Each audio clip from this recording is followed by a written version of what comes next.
Assalamualaikum warahmatullahi wabarakatuh. Kami berasal dari kelompok 11 yang beranggotakan 2 orang, yaitu saya sendiri Putri Teresia dan Triayu Wulandari. Dan kami akan membahas mengenai aplikasi teori perkembangan dalam pendidikan. Dan saya sebagai pemateri pertama dan Tria Wulandari sebagai pemateri kedua.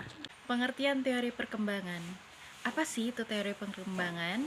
Teori perkembangan adalah teori yang memfokuskan kepada perubahan-perubahan dan perkembangan struktur jasmani atau bisa dibilang dengan biologis, perilaku dan fungsi mental manusia dalam berbagai tahap kehidupannya, mulai dari konsepsi hingga menjelang kematian. Teori-teori perkembangan. Yang pertama ada teori psikoanalisis. Apa itu teori psikoanalisis? Teori psikoanalisis merupakan perkembangan pada dasarnya tidak disadari, yakni di luar kesadaran dan sangat diwarnai oleh emosi. Nah, menurut Freud, kepribadian memiliki 3 struktur, yaitu terdapat ID, ego, dan superego.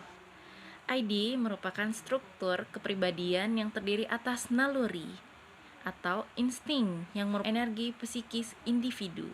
Dalam pandangan Freud, ID tidak sadar secara total. ID tidak memiliki kontak dengan realitas. Ego. Ego adalah struktur kepribadian menurut Freud yang berurusan dengan tuntutan realitas. Superego adalah struktur kepribadian menurut Freud yang merupakan badan moral kepribadian dan benar-benar memperhitungkan apakah sesuatu benar atau salah. Nah, yang kedua adalah teori kognitif. Apa itu teori kognitif?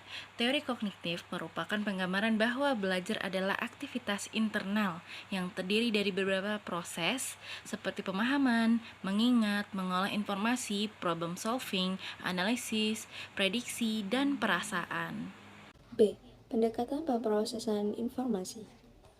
Pendekatan pemrosesan informasi berkaitan dengan bagaimana individu memproses informasi tentang dunia mereka, bagaimana informasi masuk ke dalam pikiran, dan memberikan bagaimana informasi disimpan dan disebarkan. 3.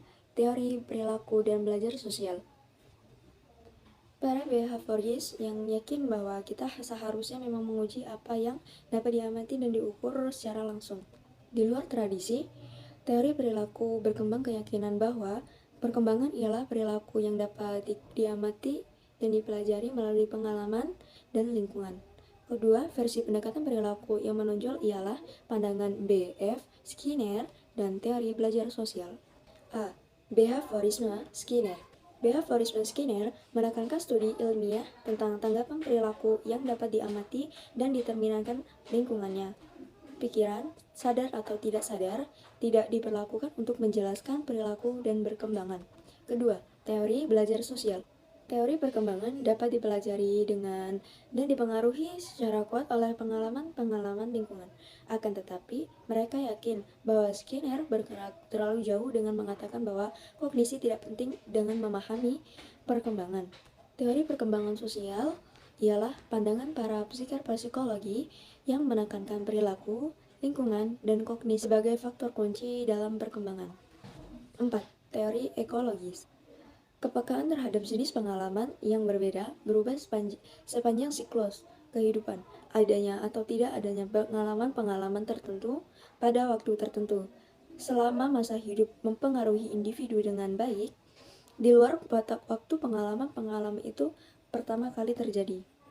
Etologi menekankan bahwa perilaku sangat dipengaruhi oleh biologi terkait dengan evolusi dan ditandai oleh periode. Teori ekologis ialah pandangan sosiokultural Bonvenbender tentang perkembangan yang terjadi dari 5 sistem lingkungan, mulai dari masukan interaksi langsung dengan agen-agen sosial yang berkembang baik hingga masukan kebudayaan berbasis luar. Kelima sistem teori ekologi Bonvenbender ialah mikrosistem. Dalam teori ekologi Bonvenbender ialah setting dalam mana individu hidup. Konteks ini meliputi keluarga individu, teman-teman sebaya, seolah, serta lingkungan. Yang kedua, mesosistem meliputi hubungan antara beberapa mikrosistem atau hubungan antara beberapa konteks. Hubungan antara pengalaman keluarga, pengalaman sekolah, pengalaman keagamaan, Yang ketiga ada ekosistem. Dilibatkan ketika pengalaman dalam setting sosial lain, dalam mana individu tidak memiliki peran yang aktif mempengaruhi apa yang individu alami dalam konteks yang dekat. Yang keempat, makrosistem. Makrosistem ini meliputi pemola kebudayaan di mana individu hidup. Dan yang kelima ada kronosistem. Kronosistem ini meliputi pemolaan peristiwa-peristiwa lingkungan dan transisi sepanjang rangkaian kehidupan dalam keadaan sosiohistoris. 6. Orientasi teori elektis. B. Pengertian teori pendidikan. Teori pendidikan adalah sebuah pandangan atau serangkaian pendapat ihlal pendidikan yang disajikan dalam sebuah sistem konsep.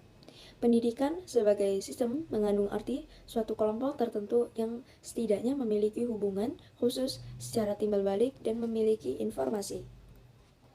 Pendidikan bisa diperoleh baik secara formal dan non-formal.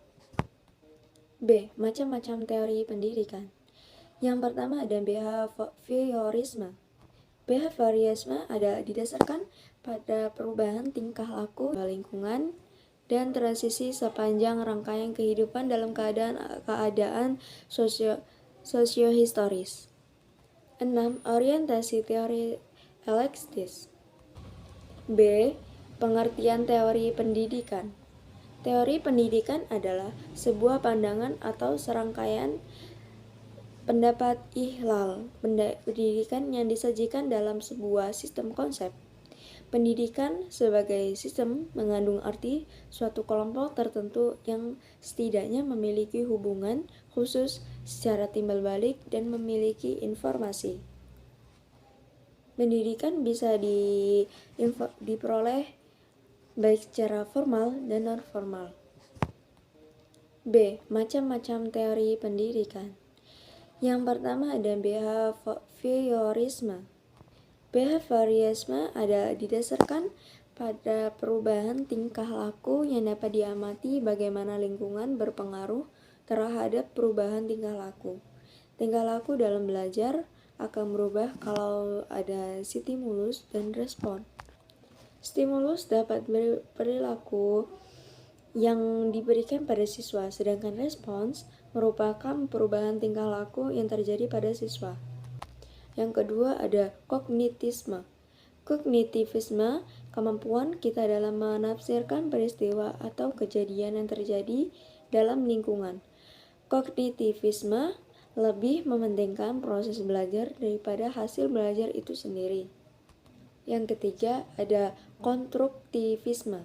Konstruktivisme ini adalah suatu proses pembelajaran yang mengkondisikan siswa untuk melakukan proses aktif membangun konsep baru dan pengetahuan baru berdasarkan data. Dan yang keempat ada humanistik. Humanistik teori ini pada dasarnya memiliki tujuan untuk memanusiakan manusia. Oleh karena itu, proses belajar dapat dianggap berhasil apabila si pembelajar telah memahami lingkungannya dan dirinya sendiri. Dengan kata lain, si pembelajar dalam proses belajarnya harus berusaha agar lambat laun ia mampu mencapai akulturasi diri dan sebaik-baiknya.